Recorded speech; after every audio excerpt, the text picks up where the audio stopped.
Good morning my dear student. मैं हूं Zulfikar sir. स्वागत करता हूं आप सभी को आज के इस वीडियो में। मेरे प्यारे विद्यार्थियों, प्रीवियस क्लास में हम लोग क्लास 10 के दो चर वाले रैखिक समीकरण युग्मों के बारे में कुछ चीज तत्व जाने थे। आज इससे आगे कुछ एक एग्जाम्पल लेंगे और उस एग्जाम्पल के माध्यम से तीसरा कंडीशन को समझने का प्रयास करेंगे। बेटा, दो चर वाले रैखिक समीकरण युग्म में क्या बताया गया था? अगर a1/a2 बराबर नहीं है b1/b2 के, a1/a2 बराबर नहीं है b1/b2 के, तो आपको बोला गया था कि इस कंडीशन में इसके बारे में इतना चीजें लिखाया गया था। क्या क्या चीज था? तो देखिए, पहला बोले थे ये कैसा जाएगा ग्राफ, तो बोलेंगे प्रति छेदी। दूसरी चीज इसके बारे में बोलेंगे ये संगत, या बोलेंगे अविरोधी। उसके बाद बोले थे इसके बारे में, तो बोलेंगे ये आपका क्या होगा, तो अद्वितीय हल, अद्वितीय हल। अगला चीज आपको बताया गया था a1/a2 बराबर है b1/b2 के, बराबर नहीं है c1/c2 के। तो इस कंडीशन में क्या क्या होता है? इस कंडीशन में क्या क्या होता है? तो बोलेंगे ग्राफ जो जाएगा समांतर। ये कैसा होगा? तो बोलेंगे असंगत, जिसको बोलते हैं विरोधी। अगला है बेटा, इसका हल के बारे में कोई बोलेगा तो कोई हल नहीं। और तीसरा कंडीशन भी बताए थे, a1/a2 बराबर है b1/b2 के और बराबर है c1/c2 के। तो इसका कंडीशन में बताया गया था, बोलेंगे सबसे पहले ये ग्राफ जाएगा संपाती, यहां पे भी आएंगे संगत, जिसको बोलते हैं अविरोधी। अगला चीज देखते हैं इसका अनेक हल, अनेक हल। इसको हम लोग बहुत अच्छा से समझे थे, इसका दो एग्जाम्पल भी देख चुके थे। आज हम लोग तीसरा चीज इसके बारे में देखेंगे। क्वेश्चन इस तरह से रहेगा बेटा,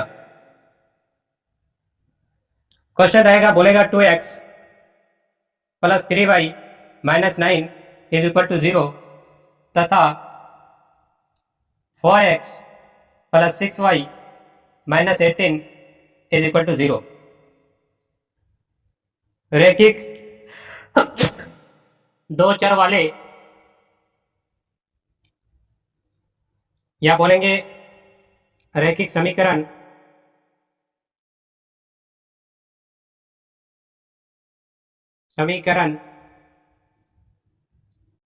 युग्म का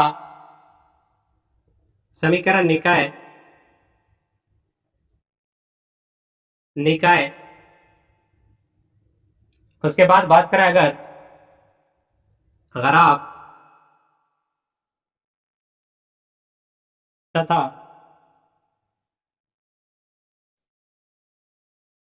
हल बताएं। तो देखो, इसका जिस तरीके से क्वेश्चन पूछा गया है, इसका समीकरण का निकाय पूछ रहा है, ग्राफ कैसा जाएगा इसके बारे में पूछ रहा है, हल पूछ रहा है। तो इन तीन क्वेश्चन इसमें दिया हुआ है।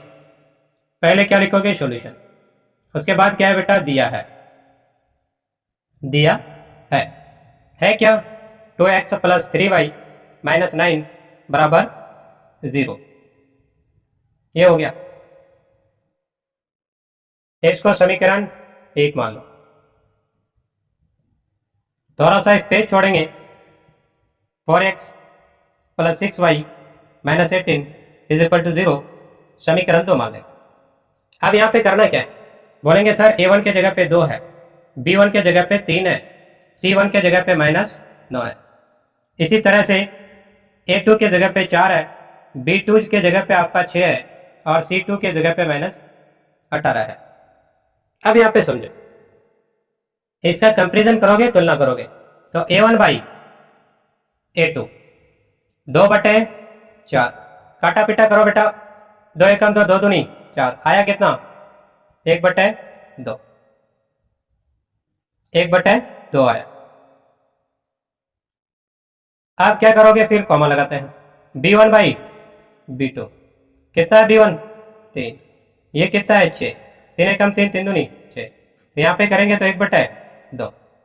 इसी तरह से क्या करेंगे फिर, तब बोलेंगे कॉमा देकर के c1/c2, c1 कितना है बेटा -9, c2 कितना है -18, माइनस माइनस कैंसिल, 9 एकम 9, 9 दूनी 18, 1/2, इतना आ गया। अब क्या करेंगे बेटा, ये देखो, बोलेंगे a1/a2 बराबर है b1/b2 के, बराबर है c1/c2 के, हर जगह बराबर आ गया, हर जगह 1/2, देखो ब्रैकेट में लेके दिखाते हैं 1/2, यहाँ पे भी 1/2, यहाँ पे भी 1/2। जब इस कंडीशन में ये सारा चीज फॉलो हो जाता है, a1/a2 बराबर है b1/b2 के, बराबर है c1/c2 के, तो क्या बोलोगे, समीकरण निकाय के बारे में पूछा है। पहला है समीकरण निकाय, समीकरण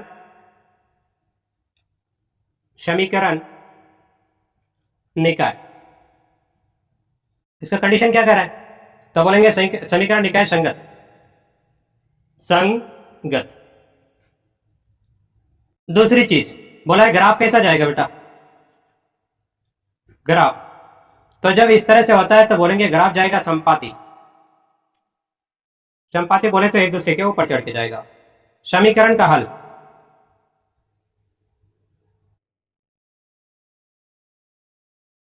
समीकरण का हल कैसा होगा, समीकरण का हल, तो बोलेंगे अनेक हल, अनेक हल। ये इस तरह का प्रश्न पूछा जाएगा तो इस तरीके से हम लोग करके, यानी समीकरण जो दिया हुआ रहेगा उसको पहला को 1 मान लेंगे, दूसरा को 2 मान लेंगे, उसके बाद पहले वाले को a1 b1 c1 बोलेंगे और दूसरे वाले को a2 b2 c2 बोलेंगे। मतलब एक दूसरे का कंपेरिजन करके फिर क्या करेंगे, देख लेंगे कि अगर a1/a2 बराबर है b1/b2 के और बराबर है c1/c2 के, तो ये वाला रूल याद रखना है। तो इस कंडीशन में ग्राफ के बारे में बोलेगा तो संपाती, समीकरण निकाय बोलेगा तो संगत या अविरोधी, और हल के बारे में बात करेगा तो अनेक हल। अब इससे हम लोग आगे बढ़ते हैं, 2 चर वाले रैखिक समीकरण युग्मों को हल करने की कितनी सारी विधियां हैं, ये सब के बारे में हम लोग मोटा मोटे तौर पर देखते हैं। 2 चर वाले रैखिक समीकरण, यहां पे लिखेंगे बेटा 2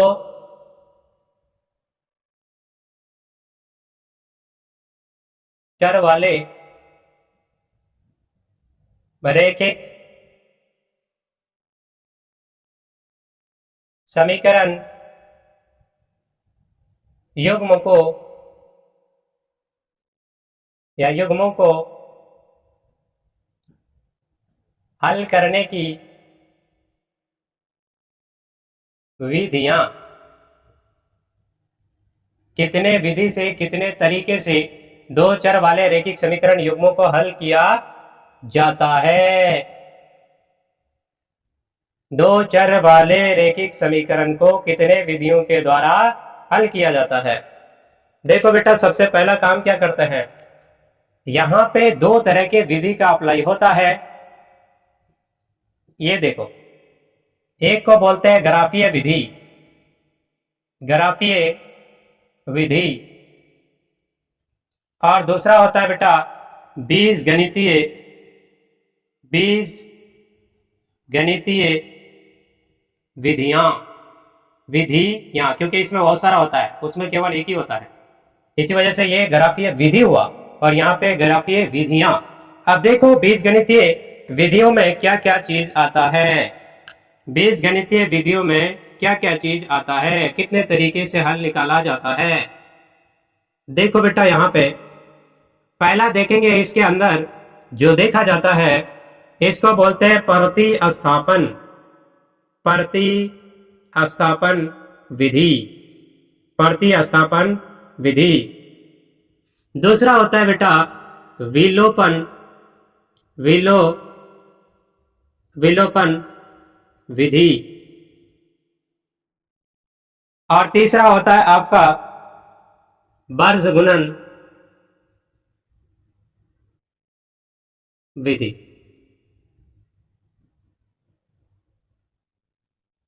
विधि आप बोलेंगे सर ग्राफीय विधि में तो ग्राफ बनेगा, या तो आपका ये ग्राफ बनेगा किस तरीके से जाएगा, अगर इक्वेशन रैखिक समीकरण है तो सीधा सरल रेखा होगी, अगर आपका क्वाड्रेटिक इक्वेशन होता है तो कर्व लाइन की तरह से जाएंगे। यहाँ पे इस तरह से देखो, बीजगणितीय विधि में क्या होता है तो बोलेंगे वेरिएबल टर्म आएगा और कांस्टेंट टर्म आएगा, मतलब यहाँ पे चर और अचर पद के साथ जुड़ा हुआ होगा तो उसको क्या कहते हैं, यानी वेरिएबल के साथ, अगर वेरिएबल के साथ कांस्टेंट टर्म को प्लस माइनस के साथ लिखा जाता है तो वह आपका बीजगणितीय विधि कहलाता है, और जिसको ग्राफ के माध्यम से दर्शाते हैं वह ग्राफीय माध्यम यानी ग्राफीय विधि कहलाएगा। अब इस बीजगणितीय विधियों में कौन कौन सा चीज आता है, प्रतिस्थापन, विलोपन और वर्गगुणन। देखो यहाँ पे दो सेक्शन आपका क्लास 10th में देखा जाए तो दो एक्सरसाइज को पढ़ना पड़ेगा। एक होता है एक्सरसाइज बोले तो एक्सरसाइज 3.1, उसके बाद क्या कहता है 3.2। ये दोनों एक्सरसाइज जो है, दोनों एक्सरसाइज में आपको ग्राफ के बारे में पढ़ना पड़ेगा। अगला देखते हैं बेटा, प्रतिस्थापन में आते हैं तो प्रतिस्थापन में एक्सरसाइज जो पढ़ना पड़ेगा केवल इसका एक्सरसाइज 3.3 है। उसके बाद आप आते हैं विलोपन में, तो यहाँ पे आपको एक्सरसाइज 3.4 पढ़ना पड़ेगा। इसी तरह से इसमें आते हैं तो यहाँ पे आते हैं एक्सरसाइज 3.5, यहाँ पे 3.5 के बारे में पढ़ना होता है। अब देखो यहाँ पे हम लोग एक प्रश्न लेते हैं, जैसा कि हम मोटा मोटी तौर पे ज्यादा इसमें बोलना नहीं चाहते हैं, सिर्फ इतना चीज जान लीजिए, ग्राफीय विधि में 3.1 से 3.2 एक्सरसाइज जो होगा वो ग्राफीय विधि से बनाना पड़ेगा, और 3.3 में आएंगे तो प्रतिस्थापन विधि, और 3.4 में विलोपन विधि, और 3.5 में वर्गगुणन विधि के बारे में आपको देखना पड़ेगा।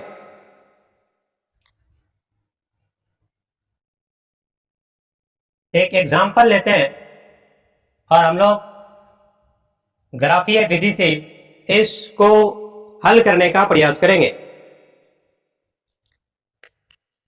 जैसे एक प्रश्न है, प्रश्न क्या कर रहा है, बोलेंगे 2x माइनस वाई बराबर 6। उसके बाद है तथा 2x प्लस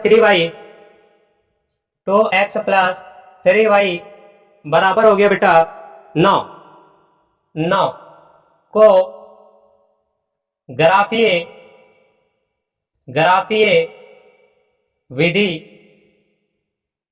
से हल करें। क्या करोगे इसके लिए? पहला लिखेंगे बेटा सॉल्यूशन। देखना है दिया क्या है, दिया है 2x माइनस वाई बराबर 6, इसको समीकरण 1 मान लो। अगला क्या दिया है तो बोलेंगे 2x प्लस 3y बराबर 9। इतना चीज आपको पता है। अब यहां पे करोगे क्या बेटा, एक चीज देखो, यानी तो इक्वेशन मत मानो, यहां पे लिखो तथा 2x प्लस 3 बराबर 9। अब यहां पे देखो, इधर 2x है, 6 बॉर्डर लाइन पार करेगा तो वो माइनस है तो प्लस हो जाएगा। इधर भी देखो, यहां पे देखेंगे तो 2x ये आपका नहीं, उधर जाएगा वो तो आपका किस में बदल जाएगा, प्लस है तो माइनस में। अब इधर जो रहेगा केवल सिंगल रहेगा, 12 रुपया के साथ कुछ नहीं होना चाहिए, तो 6 प्लस वाई बटे 2। इधर भी 12 रुपये के साथ कुछ सटा है तो इसको हटाना पड़ेगा, तो यहाँ पे 9 माइनस 3y बटे आपका क्या हो जाएगा, तो बोलेंगे 2। अब देखिए बेटा, जो अंजन यहाँ पे बॉर्डर लाइन के उधर कंजेस्टेड एरिया में यानी बहुत सारे के साथ फंसा हुआ रहता है, उसी को मानना पड़ता है। तो मानेंगे किसको, तो बोलेंगे सर जो बॉर्डर लाइन के उस पार फंसा हुआ है उसी को हमेशा माना जाएगा। तो यहाँ पे मानेंगे y को। किसको मानेंगे बेटा, y को। तो माना y बराबर कितना, 2 मान लेते हैं। कितना बेटा, 2। तो अब देखो x बराबर 6 प्लस 2 बटे कितना, 2। तो यहाँ पे 6 और 2 कितना, 8 बटे 2, काटेंगे तो 4। तो यहाँ पे x बराबर आया कितना, 4 आया। फिर से मानते हैं, माना y बराबर कितना मानोगे बेटा, देखो यहाँ पे मानते हैं, यहाँ पे y बराबर -2 मानते हैं, कितना, 2। अब देखो x बराबर कितना आता है, x बराबर कितना आता है 6, यहाँ पे -2 हो जाएगा ना, यहाँ पे ऑलरेडी प्लस था और -2 और 2, यहाँ पे देखो बेटा नीचे कर लेते हैं, -2/2, यहाँ पे 4/2 काटेंगे, 2 दूनी के 4, तो यहाँ पे एक बक्सा बनाते हैं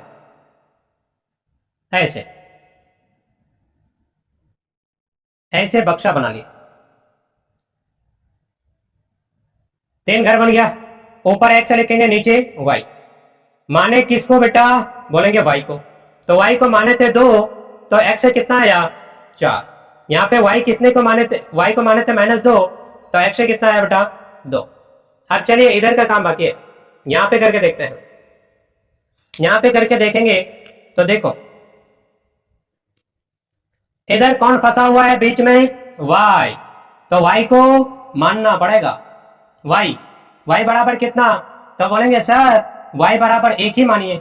अच्छा देखिए क्या होता है फिर, तो x बराबर क्या आएगा, तो 9 - 3 गुना 1/2, अब देखो क्या होता है, 9 3 1 कम 3 2, यहाँ पे 6/2 काटेंगे 3, फिर से माना y बराबर, अब y का वैल्यू कितना रखोगे बेटा, हमेशा आपके दिलो दिमाग में एक चीज होना चाहिए कि जो भी चीज यहाँ पे रखेंगे उसको यहाँ पे रखने से सॉल्यूशन करने पर 2 का टेबल में मिलना चाहिए, ताकि ये 2 से कट जाए, तो अब देखो दिमाग लगाओ, अगर यहाँ पे 3 रखते हैं, y की जगह पे, तो क्या परिणाम आने वाला है, तो देखते हैं सर 3 यहाँ पे रखेंगे, 3 3 9 में से 9 जाएगा तो 0 बटा समथिंग बराबर 0, इन्फिनिटी हो जाएगा, है कि नहीं, 0 बटा समथिंग नहीं, 0 बटा समथिंग बराबर 0 हो जाएगा, 0 बटा समथिंग बराबर 0। देखो यहाँ पे 3 रखते हैं, तो x बराबर क्या आता है, 9 - 3 रखा जाएगा 2, तो x बराबर कितना हो जाएगा, 9 -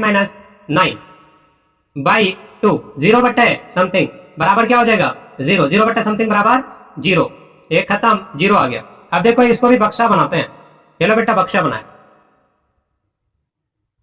ये आपका बक्सा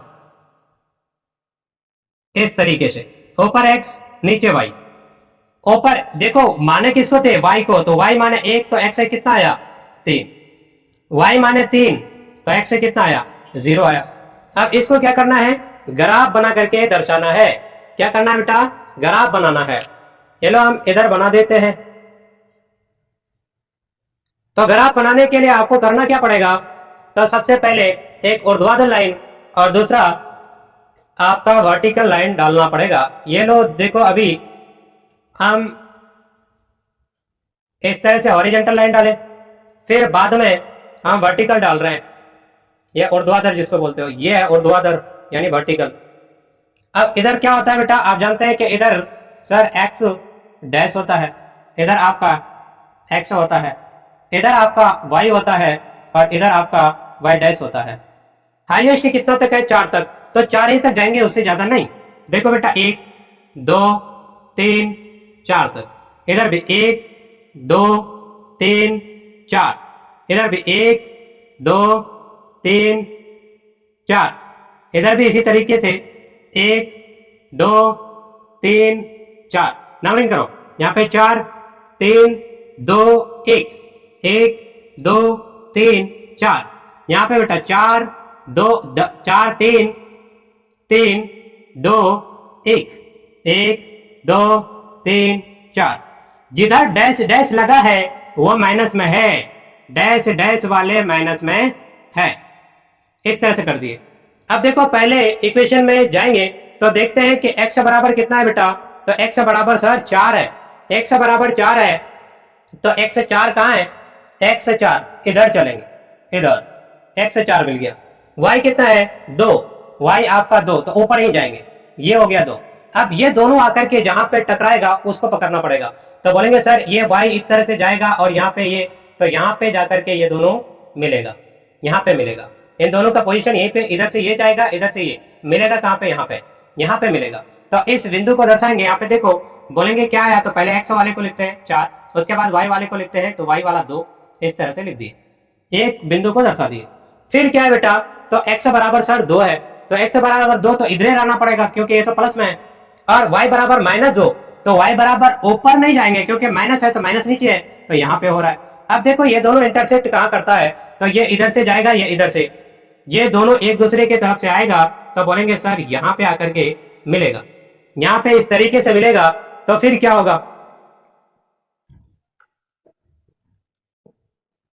इस तरीके से, तो आप बोलेंगे ये वाला बिंदु को, ये वाला बिंदु हो जाएगा आपका एक्स और फिर वाई वाला हो गया। अब क्या करोगे, तो यहां पे दोनों बिंदु को मिला दोगे, इस तरीके से दोनों बिंदु को हम क्या करेंगे, मिला देंगे ऐसे। एक ग्राफ, एक लाइन, मतलब इस समीकरण 2x - y बराबर 6 का ये आपका स्ट्रेट लाइन यानी सरल रेखा इस तरह से ग्राफ गया। अब उसके बाद क्या करते हैं फिर, तो बोलेंगे सर दूसरा भी इक्वेशन है 2x + 3y = 9 वाला, तो इसका करने के लिए जा रहे हैं। तो बेटा देखो यहाँ पे आपका है क्या, x बराबर 3, तो x बराबर 3 कहाँ है, यहाँ पे मार्कर चेंज करते हैं, x बराबर 3, तो बोलेंगे सर यहाँ पे, ठीक है। तो उसके बाद y बराबर 1, तो ऊपर या नीचे, बोलेंगे यहाँ पे ऊपर, तो ये दोनों आकर के मिलेगा का, ये इधर से जाएगा, ये इधर से जाएगा, तो मेरे ख्याल से यहाँ पे आकर के मिलेगा, ठीक है, ये यहाँ पे आकर के मिला। अब इस बिंदु को लिख देते हैं, तो बोलेंगे पहले x के कोऑर्डिनेट को लिखा जाता है, फिर y के कोऑर्डिनेट को लिखा जाता है।